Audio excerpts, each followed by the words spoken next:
जैसा कि last episode में हमने देखा कि टैंग शैंग और बाकी सभी ने अपना 4 चैलेंज भी पूरा कर लिया था और अब सब काफी खुश हो गए थे।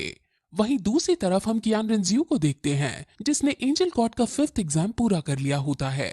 वो अब उड़कर सीधे एंजेलिक हॉल के अंदर जाती है और अपने नाना के आगे जाकर खड़ी हो जाती है।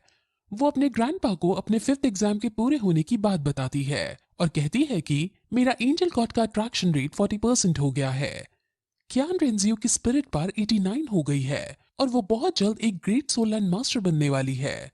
कियान दोलू उसके इस सक्सेस को देखकर काफी खुश होता है और कहता है कि तुम्हें अब आगे आने वाली चुनौतियों के लिए सावधान होना होगा, क्योंकि अब जैसे जैसे तुम अगले चैलेंज पर जाओगी तुम्हारा डिफिकल्टी लेवल बढ़ता ही जाएगा। अब वो उसे उसका 6 चैलेंज बताता है और उसको सुनकर कियान रेंजियो शॉक हो जाती है। 6 चैलेंज के अंदर कियान रेंजियो को अपने गाइड के अटैक को 30 मिनट्स तक झेलना है और कियान रेंजियो का गाइड और कोई नहीं बल्कि खुद कियान दोलू ही है। इस चैलेंज को पूरा करने की डेडलाइन 1 साल की होती है। अब चैलेंज के अनुसार कियान दोलू सीधे कियान रेंजियो पर हमला कर देता है और उस हमले से कियान रेंजियो घायल सी हो जाती है। कियान रेंजियो उसकी नाती है, लेकिन फिर भी वो उसकी मदद नहीं कर सकता है, क्योंकि अगर वो इस चैलेंज में अपनी नाती की मदद करेगा तो सी गॉड अट्रैक्शन लेवल कम हो जाएगा और कियान रेंजियो कभी भी एंजल गॉड नहीं बन पाएगी। वो चाहता है कि उसकी नाती बहुत पावरफुल बने, इसीलिए वो उसे एंजल गॉड किसी भी कीमत पर बनाना चाहता है। वहीं हम बीबी डोंग को देखते हैं जो उसी गुफा में जाती है और वहां वो पूल में जाकर नहाने लगती है। उसके आसपास कई सारी मकड़ियां हैं और वहां ममीज भी टंगी हुई हैं। बीबी डोंग अब उन सभी मकड़ियों और उन ममीज की स्पिरिट को एब्जॉर्ब करने लगती है और फिर कुछ देर बाद वो पूल से बाहर निकलती है और हम यहाँ पर बीबी डोंग के ह्यूमन स्पाइडर एम्परर के 2 फॉर्म को देखते हैं जो बहुत ज्यादा डरावना और खतरनाक था। वहीं दूसरी तरफ हम तियानदो एम्पायर के महल में देखते हैं जहां जियो बेंग इस बात का जायजा ले रहा होता है कि वुहान एम्पायर ने तियानदो एम्पायर के कितने किंगडम को अपने अंदर मिला लिया है। वो बहुत ज्यादा गुस्सा हो रहा होता है क्योंकि उसके पापा भी अब मारे जा चुके होते हैं। वो अब तुरंत ग्रैंड मास्टर के साथ कोई ना कोई प्लान बनाकर वुहान एम्पायर से लड़ने का डिसाइड करता है। वहीं हम बीबी डोंग को देखते हैं जो अपने सोल लैंड मास्टर को डांट कर ये कह रही होती है कि आखिर जेनसिंग सिटी अभी तक हमारे कब्जे में क्यों नहीं आया है, जिस पर सोल लैंड मास्टर कहता है कि उस सिटी के कई सारे ब्लैक स्मिथ्स हमें उसको पूरी तरह से कैप्चर करने से रोक रहे हैं। इस पर बीबी डोंग उसे बहुत बड़ा सोल लैंड मास्टर का ग्रुप अपने साथ ले जाने को कहती है और कहती है कि तुम उनकी मदद लेकर जल्द से जल्द उस सिटी को अपने कब्जे में ले लो। वो अब हुई लीना को भी यही ऑर्डर देती है और कहती है कि जो सिटी हमने जीत लिया है उन सिटीज में जाकर तुम व्यवस्था संभालो और उन्हें स्ट्रांग करो। वहीं अब हुई लीना अपनी माँ का ऑर्डर मानते हुए आगे बढ़ती है और सिटी की तरफ जाने लगती है। उसका साथी जो उसके साथ रहता है वो हुई लीना से बात करने की कोशिश करता है, लेकिन हुई लीना उसे इग्नोर मार देती है और तैंगशैंग के बारे में सोचने लगती है।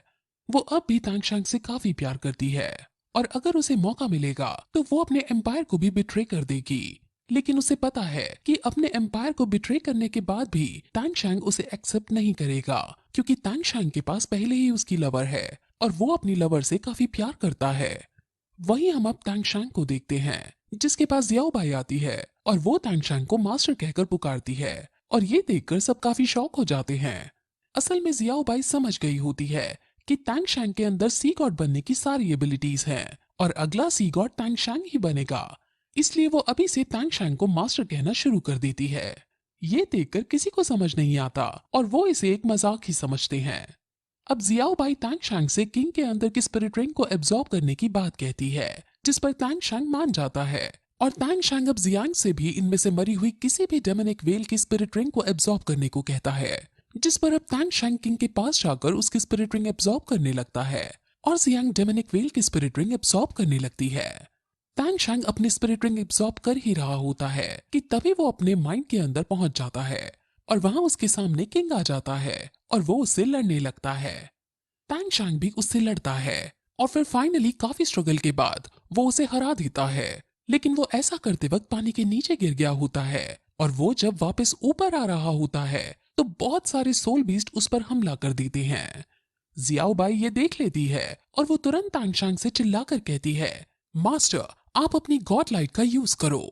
इस पर तैंगशैंग ऐसा ही करता है और उसकी गॉड लाइट को देखकर सभी सोल बीस्ट वहां से भाग जाते हैं और तैंगशैंग अब फाइनली बाहर आ जाता है और अब किंग से उसे एक सोल बोन भी मिली होती है जो उसके पैर में जाकर लग जाती है और फिर अब वो स्पिरिट रिंग और सोल बोन दोनों को एब्जॉर्ब करने लगता है। वहीं दूसरी तरफ हम जियांग को देखते हैं जो अपनी स्पिरिट रिंग एब्जॉर्ब कर चुकी थी और वो अब लेवल 55 पर पहुंच गई थी। ये देखकर सब काफी खुश होते हैं और वो सब अब तांगशांग का वेट करने लगते हैं। वहीं दूसरी तरफ हम मार्शल सोल हॉल को देखते हैं जिसने बी क्लैन को आयरन सिटी पर हमला करने का आदेश दिया होता है और बी क्लैन अब आयरन सिटी के ऊपर अटैक कर देती है। उसके साथ सीक्रेट क्लैन भी आई थी और वो अपनी मार्शल सोल को बाहर निकालकर तबाही मचाने लगती है। उसकी मार्शल सोल एक ड्रैगन की थी।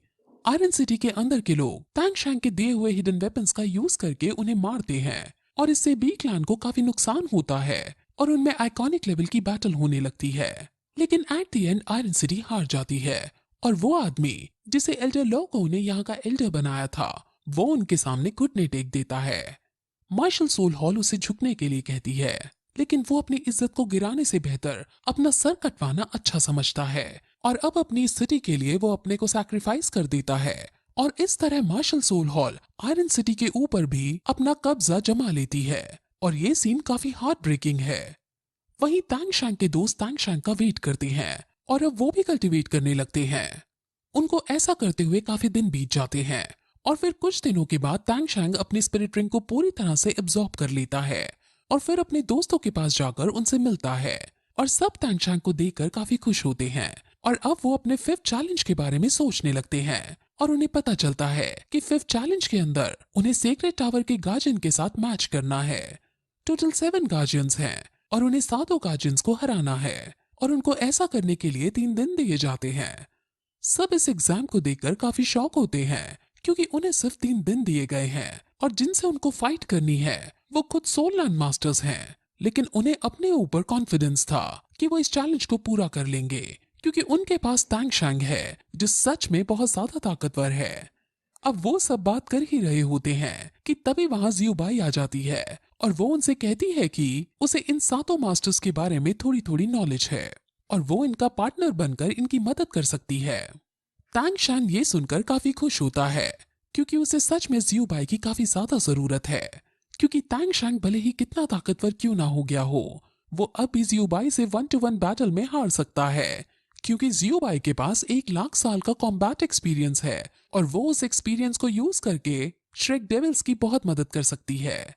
अब वो सभी जियूबाई का अपनी टीम में वेलकम करते हैं और फिर यही एपिसोड खत्म हो जाता है।